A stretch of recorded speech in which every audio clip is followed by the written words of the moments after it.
कहानी की शुरुआत में हम कैरिक को देखते हैं, जो एक जवान शेप शिफ्टर है। वो अपने परिवार के साथ पहाड़ों में रहता है। वो चाहे तो इंसानी रूप ले सकता है, लेकिन ज्यादातर समय वो एक कूगर के रूप में गुजारता है। कूगर अमेरिका में पाई जाने वाली एक बड़ी बिल्लियों की नस्ल है, जैसे हमारे यहाँ पे तेंदुआ और चीता। खैर, उसके परिवार वाले उसे मना करते हैं कि इंसानों से बात मत किया करो, लेकिन धीरे धीरे उसका मन इंसानों को समझने का हुआ, तो उसने अपने परिवार को छोड़ दिया और फिर बाद में एक इंसानी परिवार ने उसे गोद ले लिया। एक दिन सुबह जब वो अपने नए परिवार के साथ नाश्ता कर रहा था, उसने अखबार में एक खबर देखी। उस खबर में लिखा था कि पिछले कुछ दिनों से अलग अलग तरह के जानवर इंसानों पर हमले कर रहे हैं। ये हमले लगातार बढ़ रहे थे। उस दिन सुबह कैरिक ने अपने भाई बहन को बाय कहा और फिर अपनी माँ के साथ गाड़ी में बैठकर निकल गया। उसकी माँ मेलेडी उसे एक नया स्कूल दिखाने लाई थी। सफर के दौरान कैरिक ने देखा कि 2 कौवे उसके पीछे उड़ रहे हैं। उसे लग रहा था कि शायद ये भी शेप शिफ्टर हैं। शाम को सभी परिवार के लोग थक गए और रास्ते में एक होटल में रुक गए, लेकिन वो कौवे अभी भी उनके पीछे थे। रात में कैरिक ने बाहर से कोई आवाज सुनी। वो खिड़की तक गया और देखा कि भेड़ियों का एक झुंड गली की तरफ जा रहा था। अचानक सामने वाली बिल्डिंग की बिजली चली गई। अगली सुबह ये परिवार फिर से रोड पर निकल गया और कुछ घंटों बाद क्लियर वाटर हाई स्कूल पहुंचा। गाड़ी से उतरते ही कैरिक को उस पर शक हुआ। उसने देखा कि वही कौवे जो पीछे लगे थे अब स्कूल के स्टूडेंट बने खड़े हैं। तभी प्रिंसिपल लीजा वहां पर आई और कैरिक का स्वागत किया। उसने कैरिक की माँ से पूछा कि कैरिक आपको मिला कैसे। इस पर एना ने बताया कि उसके असली माँ बाप कभी नहीं मिले। कुछ साल पहले मुझे एक फोन आया कि एक लड़के को रेस्क्यू करना है। जब मैं वहां पर गई तो कैरिक बिल्कुल डरा सहमा बैठा था। एना ने उसे बड़े प्यार से समझाते हुए अपने पास बुलाया और कैरिक उसे इतना अच्छा लगा कि उसने अपने पति को मनाया कि इसे हम ही रख लेते हैं ना। कैरिक बाकी किसी पर भरोसा भी नहीं करता था।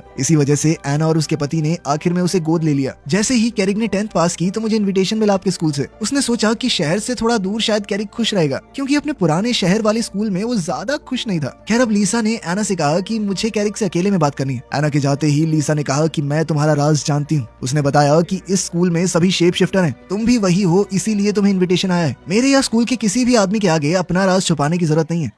अचानक स्कूल का अलार्म बज गया। प्रिंसिपल तुरंत निकल गई देखने के लिए कि क्या हुआ है। उसने देखा कि कैरिक की माँ और बहन कैंपस में यूं ही घूम रही थी। तो लीजा ने अपने असिस्टेंट से कहा कि उन्हें जल्दी यहाँ से ले जाओ, कहीं वो किसी को बदलते हुए ना देख लें। इतने सारे अलग अलग प्रजाति के जानवरों को एक जगह पर इकट्ठा देखकर कैरिक बहुत खुश हुआ। उसने पहली बार अपने जैसे और शेप शिफ्टर्स देखे थे। जब वो स्कूल के अंदर घूम रहा था, उसकी मुलाकात जेफरी नाम के एक लड़के की गैंग से हुई। उन दोनों के बीच शुरुआत से ही दुश्मनी सी छिड़ गई, लेकिन तभी उनका टीचर जेम्स वहाँ आ गया और उनके झगड़े को रोक दिया। थोड़ी देर बाद स्कूल के सभी बच्चों को इंट्रोड्यूस करवाया गया। एना अपने बेटे को वहीं छोड़कर वहां से वापस चली गई। जब वो और मेलेडी वापस गाड़ी की तरफ चले, तभी एक अमीर आदमी एंड्रयू मिलिंग कैंपस में आया। दरअसल एंड्रयू ही स्कूल की फंडिंग चलाता है। अपने परिवार को अलविदा कहने के बाद कैरिक की मुलाकात एंड्रयू से हुई। उसने बताया कि मैं जानवरों की तरह यूं इधर उधर फिरता थक चुका था। मुझे लगने लगा था कि जिंदगी में बहुत कुछ है जो सिर्फ कूगर बन के भटकने से नहीं मिलने वाला। जब वो अपने नए कमरे में आया, उसे स्कूल के रूल्स बताए गए। जैसे ही प्रिंसिपल बाहर गई, एक गिलहरी खिड़की पर आई। उसने खिड़की खोली तो वो छोटी सी गिलहरी अंदर आ गई और अपना परिचय दिया। उसने बताया कि मेरा नाम हॉली है और मुझे अभी के लिए तुम्हारा गाइड बनाया गया है। फिर वो उसे पहली शेप शिफ्टिंग क्लास में ले गई।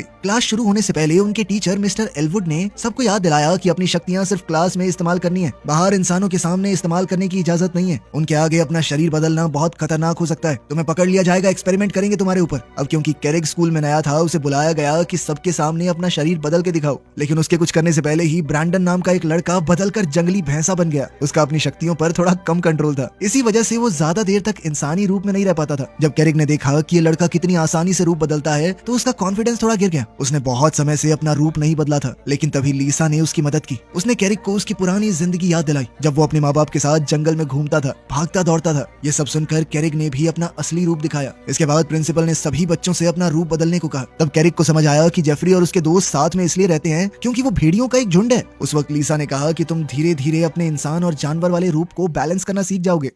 कुछ घंटे बाद जब वो अपने कमरे में आराम कर रहा था, तब ब्रैंडन वहां आया। उसने बताया कि वो कैरिक का नया रूममेट है। तभी अचानक से हॉली भी वहां टपक पड़ी और कहने लगी कि अब कैफेटेरिया जाने का वक्त हो गया है। खाने के बाद कैरिक की मुलाकात डोरियन से हुई। डोरियन एक लड़का है जो बिल्ली बन सकता है। इस स्कूल में आने से पहले वो एक इंसानी परिवार के घर पर पालतू बन के रह रहा था, लेकिन फिर एक दिन उन्होंने मछली वाला कैन मुझे खुद खोलते हुए देख लिया, फिर निकाल दिया घर से। अब कैरिक का माउंटेन लायन वाला रूप सबके सामने आ गया था। अब वो बहुत खतरनाक जानवर था, तो सभी बच्चे उसकी इज्जत करने लगे, लेकिन साथ ही जो बच्चे कमजोर जानवर बनते थे वो उससे डरने लगे। इस वजह से कई बच्चे उससे दूर रहने लगे, क्योंकि वो उनके लिए खतरा था। ब्यू नाम का एक लड़का जो कि एक छोटे से प्यारे खरगोश में बदलता है, हमेशा बहुत डरा डरा रहता। कैरिक ने देखा कि जेफरी अपने दोस्तों के साथ उसे परेशान कर रहा है। ये देखकर कैरिक वहां गया और ब्यू को उन भेड़ियों से बचाया। दोनों गुटों में लड़ाई होने ही वाली थी कि तभी उनका टीचर जेम्स वहां आ गया। उस रात जब कैरिक अपने परिवार का सपना देख रहा था, तो ब्रैंडन ने अचानक उसे जगा दिया। नींद में ही ब्रैंडन का रूप बदल गया और उसने बिस्तर तोड़ दिया। उसने बताया कि हफ्ते में 1-2 बार होता है भाई, तो तेरी नींद तोड़ने के लिए एडवांस में सॉरी। ये सुनकर कैरिक सोचने लगा कि अगली कुछ रातें इतनी इतनी आरामदायक तो नहीं होने वाली। अगली सुबह कॉम्बैट क्लास में बर्था और ब्रैंडन को लड़ाई के लिए बुलाया गया, लेकिन ब्रैंडन अपना जंगली भैंसा लड़ने से पहले ही भाग गया। उसने कहा कि मैं लड़ाई वड़ाई में विश्वास नहीं करता, प्यार से नहीं रह सकते क्या हम। अब उसकी जगह पर कैरिक को बुलाया गया। जब टीचर ने देखा कि कैरिक को अपनी शक्तियों पर भरोसा नहीं है, तब आंद्रे वहाँ पर आया। उसने उसे एक छोटी सी पोटली दिखाई जिसके अंदर एक कूगर का पेशाब है और कहा कि इसे ध्यान से सूंघो। कैरिक ने ऐसा किया और तुरंत उसका रूप बदल गया। लड़ाई के मैदान में आकर छोटा होने के बावजूद उसने बर्था को अपनी ताकत दिखाई। इसके बाद लीरॉय और डोरियन को बुलाया गया, लेकिन जैसे ही डोरियन ने स्कंक को सूंघा वो तुरंत वहाँ से भाग गया और लड़ाई छोड़ दी।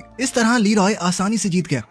क्लास के आखिर में एंड्रयू ने कैरिक को बुलाया। उसने कहा कि मैं तुम्हें लड़ना सिखाऊंगा। उसने उसे वही पहले वाली पोटली देकर कहा कि आगे चलकर बहुत तरक्की करोगे तुम। जब जेफरी ने देखा कि स्कूल का स्पॉन्सर कैरिक पर ज्यादा ध्यान दे रहा है तो उसके मन में जलन उठी। उसने कैरिक को चुनौती दी कि अगर दम है तो 2 भेड़ियों से लड़के दिखाओ। जेफरी ने कहा कि अगर तुम जीत गए तो हम तुम्हें कभी तंग नहीं करेंगे। शाम को कैरिक अपने नए दोस्तों के साथ ट्री हाउस गया। उसने उन्हें बताया कि वो चुनौती ले चुका है। ये सुनकर ब्रैंडन तो चिंता में पड़ गया। उसने कहा कि अगर लड़ते हुए पकड़े गए ना तुम्हें स्कूल से निकाल देंगे, लेकिन कैरिक ने कहा कि एक बार शेर ने जो बोल दिया वो बोल दिया। जब हॉली समझ गई कि हम इसका मन तो नहीं बदल पाएंगे तो उसने कहा कि हम भी जितना हो सकेगा तुम्हारा साथ देंगे। ब्रैंडन ने कहा कि मैं भी देखने जाऊंगा कि कैसे तुम उन भेड़ियों के छक्के छुड़ाओगे। उस रात तीनों दोस्त चुपके से हॉस्टल से निकल गए। कैरिक ने अपनी जेब से वही पोटली निकाल कर सूंघी और अचानक बदल गया। जब वो उस जगह पर गया जहाँ लड़ाई होने वाली थी, उसने पूछा कि वो कौन से 2 भेड़िए हैं जो लड़ेंगे, लेकिन तब जाकर उसे समझ आया कि उसके साथ तो धोखा हुआ है। 2 भेड़ियों की बजाय जेफरी और उसका पूरा झुंड उसके चारों तरफ आ गया। फिर भी कैरिक पीछे नहीं हटा। वो उन सबसे ज्यादा ताकतवर था, लेकिन भेड़ियों ने पीछे से हमला किया और सब मिलकर उसे गिराने लगे। अपने दोस्त को मुश्किल में देखकर हॉली ने ब्रैंडन को पहाड़ी से धक्का दे दिया ताकि वो रूप बदल कर लड़ाई में जा सके। ब्रैंडन ने भेड़ियों का ध्यान भटकाया और कैरिक ने हमला किया। तब जेफरी और उसका झुंड मजबूर होकर पीछे हटने लगे। अगली सुबह क्लास में जेम्स ने देखा कि कुछ बच्चे घायल हैं। उसने उनको मरहम पट्टी के लिए भेजा। जब उनसे पूछा गया कि चोट कैसे लगी तो सब अलग अलग बहाने लगाने लगे, लेकिन ये साफ पता चल रहा था कि उन्होंने रात को लड़ाई की है। प्रिंसिपल लीसा ने कैरिक को बुलाया थोड़ी पूछताछ के लिए, लेकिन उससे पहले ही एंड्रयू से अपने साथ ले गया। गाड़ी में चलते हुए एंड्रयू ने बताया कि मैं जानता हूँ कल रात क्या हुआ। उसने कहा कि एक असली माउंटेन लायन को अकेले ही सारे भेड़ियों को हरा देना चाहिए था, चाहे वो 4 हों चाहे 10। कैरिक ने बताया कि मैंने अपने परिवार को दरअसल छोटी उम्र में छोड़ दिया, इसीलिए मैं कभी शिकार करना सीख नहीं पाया। ये सुनकर एंड्रयू ने कहा कि मैं तुम्हें शिकार करना सिखाऊंगा, क्योंकि वो चाहता है कि कैरिक एक असली शिकारी बने। जब वो स्कूल वापस आए तो लीसा ने एंड्रयू को डांटा और कहा कि किसी भी स्टूडेंट को खास ट्रीटमेंट नहीं देना। फिर उसने कैरिक से भी कहा कि अगर यहाँ पर रहना है तो नियमों के हिसाब से रहना होगा। साथ ही प्रिंसिपल ने धमकी दे डाली कि अगर आज के बाद लड़ाई करते हुए पकड़े गए तो सीधा बाहर। लीसा के जाने के बाद हॉली और ब्रैंडन आए। उन्होंने पूछा कि क्या हुआ। तब कैरिक ने लू को जंगल की तरफ जाते देखा। वो तुरंत उसके पीछे गया। दोनों ने टीचर्स को बात करते सुना। वो कह रहे थे कि जानवरों के हमले इंसानों पर बढ़ रहे हैं, जो कि बहुत अजीब बात है। जानवर शहर में जाकर क्या करेंगे? जरूर इसमें शेप शिफ्टर्स का हाथ है। परेशानी ये है कि अगर इंसानों को उनके बारे में पता चल गया तो दोनों प्रजातियों का एक साथ रहना नामुमकिन हो जाएगा। इंसान जिस चीज को समझ नहीं पाते उससे डरते हैं और फिर वो उन्हें खत्म करने लग जाएंगे। इसीलिए अब लीसा और वुड वॉकर काउंसिल को एक प्लान बनाना है जिससे और हमले ना हो। वापस आते वक्त कैरिक ने लू को बताया कि जब मैं अपनी माँ के साथ यहाँ पर आ रहा था तो उसने 4 भेड़ियों को इंसानों पर हमला करते देखा था, और अब तो ये बात पक्की है कि वो जेफरी और उसके दोस्त ही थे। अगले दिन एंड्रयू कैरिक को जंगल ले गया उसकी पहली ट्रेनिंग के लिए। उसने कहा कि वो जितनी बार रूप बदलेगा उतनी ही आसानी से अपने दोनों रूपों को कंट्रोल कर सकता है, तब जाकर तुम अपनी पूरी ताकत को समझ पाओगे। शिकार शुरू होने से पहले कूगर ने अपना शिकार चुना और धीरे धीरे दूर गया ताकि एक जाल बिछा सके। उसने हिरन को पकड़ लिया, फिर दोनों ने मिलकर शिकार को खाया और कुछ घंटों बाद स्कूल लौट गए। बात करते वक्त एंड्रयू ने बताया कि मेरी एक बेटी थी, अगर आज वो जिंदा होती तो तुम्हारी उम्र की होती। उस दिन लंच टाइम पर लू ने देखा कि उसके दोस्त ने खाना नहीं खाया। उसने पूछा कि भूख नहीं है क्या तुम्हें? तब कैरिक ने बताया कि सुबह एंड्रयू के साथ मैं शिकार पर गया था और आज मैंने अपना पहला शिकार पकड़ा। ये सुनकर लू वहाँ से उठकर चली गई, क्योंकि उसे याद आया जिस दिन एक कूगर ने उसकी माँ पर हमला किया था। तब से वो कभी भी सही से चल नहीं पाई। अपने दोस्त से माफी मांगने के लिए कैरिक उसके पीछे जंगल में गया, लेकिन उस तक पहुँच नहीं पाया। शाम को अपने कमरे में सोने की कोशिश करते वक्त कैरिक ने जेफरी की चीख सुनी और खिड़की से देखा कि भेड़िए कुछ साजिश कर रहे हैं। ये जानने के लिए कि क्या गड़बड़ है, कैरिक उनके पीछे गया और जल्द ही वो लोग नजदीकी शहर तक पहुंचे। वहाँ भेड़िए ने एक सिक्योरिटी गार्ड को डराकर फैक्ट्री में घुसने की कोशिश की। तभी कैरिक ने उनको रंगे हाथों पकड़ लिया। जैसे ही भेड़ियों को पता चला कि कोई उनका पीछा कर रहा है, उन्होंने मिलकर कैरिक पर हमला करने का फैसला किया, लेकिन सही वक्त पर एंड्रयू वहाँ आ गया और लड़ाई शुरू होने से पहले ही रोक दी। उसने तुरंत सभी बच्चों को गाड़ी में बैठने को कहा। जब भेड़िए वापस स्कूल पहुंचे, कैरिक को एक प्राइवेट बातचीत के लिए बुलाया गया। तब कैरिक को सच पता चला, दरअसल इन सभी हमलों के पीछे एंड्रयू का हाथ है। ये जानकर कैरिक उदास हो गया। उसने उसने कहा कि मुझे आपके ऊपर भरोसा नहीं करना चाहिए था। दरअसल कुछ साल पहले एंड्रयू ने अपनी पत्नी और बेटी को खो दिया था। जब वो जंगल में घूम रहे थे तो एक शिकारी ने उन्हें मार डाला। तभी से वो इंसानों से नफरत करने लगा, क्योंकि उसके हिसाब से इंसानों ने दुनिया पर कब्जा कर लिया है। वो जानवरों को दबा रहे हैं। न जाने कितने जानवर तो खत्म ही हो गए। पिछले 50 सालों में बहुत सारे शेप शिफ्टर्स ने इंसान बनकर इस तरह के नियम कानून लाने की कोशिश की कि जंगल और जानवर बच सकें, लेकिन फिर भी कुछ नहीं बदला, बल्कि चीजें और खराब होने लगी। इस वजह से एंड्रयू को चीजें अब अपने हाथ में लेनी पड़ी। उसी वक्त शीला खाना सर्व करने आई। कैरिक ने देखा कि शीला ने एक नकली पैर पहना है। एंड्रयू ने बताया कि शीला असल में एक नागिन है। जब वो अपने जानवर रूप में कहीं जा रही थी तो किसी ने उसके ऊपर गाड़ी चढ़ा दी। इंसानों को ऑफ रोडिंग करनी है। खाना खाते वक्त एंड्रयू ने कैरिक को अपने प्रोजेक्ट में शामिल होने को कहा, लेकिन कैरिक ने कहा कि मैं किसी को चोट नहीं पहुंचाना चाहता। इस पर एंड्रयू बोला कि मेरा मकसद इंसानों को दुख देना नहीं है, बल्कि उनकी मशीन्स को खराब करना है, ताकि वो नए नए प्रोजेक्ट चलाकर जानवरों को नुकसान न पहुंचाए। जिसके बाद कैरिक ने कहा कि मैं इस बारे में सोचूंगा, बाकी चिंता मत करो, मैं आपके बारे में तो किसी को नहीं बताने वाला।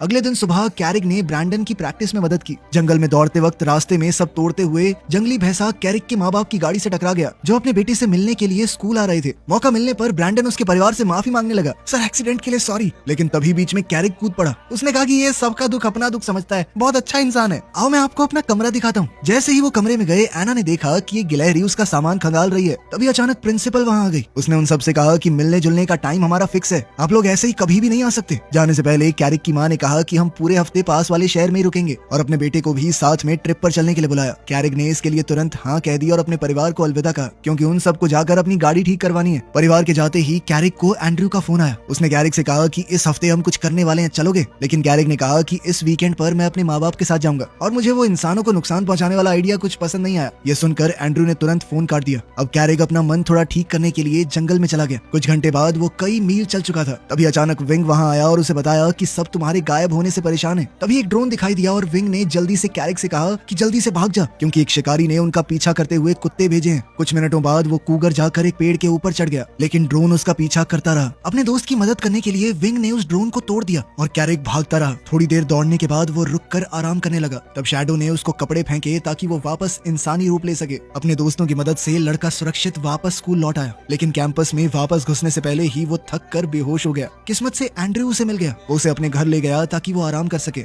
जब वो उठा तो कैरिक ने उसे सब बताया कि जंगल में क्या हुआ। तब वो सोच में पड़ गया कि शायद उसके असली परिवार को भी ऐसे ही शिकारियों ने मार दिया होगा, बिल्कुल वैसे ही जैसे एंड्रयू की बेटी और पत्नी को मार दिया। ये सोचकर उसे इतना गुस्सा आया कि वो इंसानों के खिलाफ लड़ने को पूरी तरह तैयार हो गया। अपने मिशन पर निकलने से पहले कैरिक को पता चला कि एंड्रयू ने कुछ शेप शिफ्टर्स को भेजा है जो उसके असली परिवार को ढूंढने की कोशिश कर रहे हैं। एंड्रयू ने वादा किया कि अगर वो जिंदा हुए तो जल्द ही मिल जाएंगे। थोड़ी देर बाद कैरिक को अपनी माँ का फोन आया। उसने कह दिया कि मुझे बहुत काम मिल गया स्कूल से, मैं घूमने नहीं चल पाऊंगा। अचानक ब्रैंडन और हॉली वहाँ आ गए। वो कहने लगी कि हमें अपने दोस्त की चिंता हो रही है, लेकिन कैरिक ने उन्हें वहाँ से चले जाने को कहा।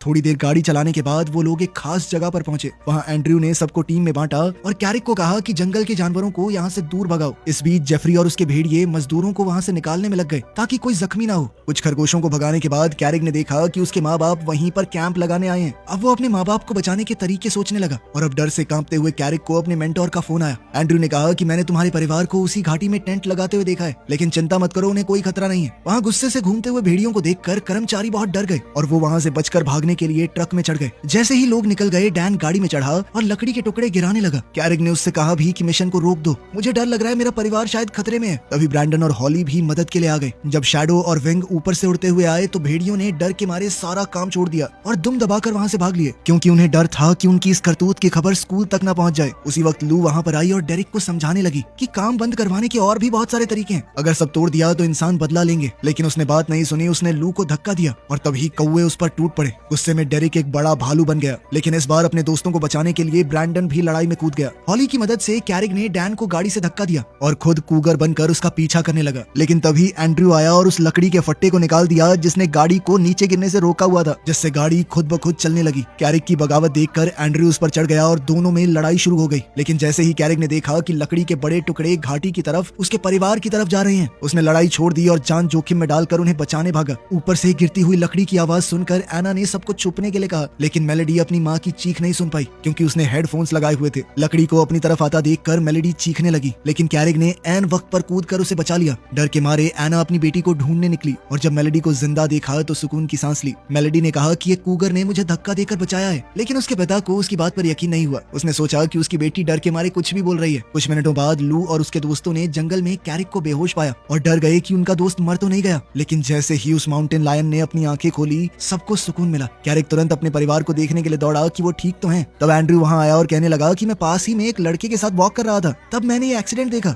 उसने तुरंत हेलीकॉप्टर बुलाया ताकि परिवार को हॉस्पिटल भेज सके। सब लोग सुरक्षित वहां से निकल गए। अपने माँ बाप को सुरक्षित जाता देख कैरिक गुस्से में आ गया। उसने कहा कि मैं प्रिंसिपल को बता दूंगा इसका असली जिम्मेदार कौन है। अपना राज छुपाने के लिए एंड्रयू ने कहा कि मैंने तुम्हारे असली परिवार को ढूंढ लिया है, लेकिन वो कहाँ है मैं तुम्हें तभी बताऊंगा अगर तुम वादा करो कि आज जो कुछ भी हुआ वो तुम किसी को नहीं बताओगे। अब कैरिक को ना चाहते हुए भी चुप रहना पड़ा। जब बच्चे स्कूल वापस पहुंचे तो सबने उनका हीरोज की तरह स्वागत किया क्योंकि उन्होंने इंसानों के साथ होने वाले एक युद्ध को पहले ही रोक दिया था। वीडियो पसंद आई तो लाइक कर देना, चैनल को सब्सक्राइब कर लेना। मिलते हैं अगली वीडियो में।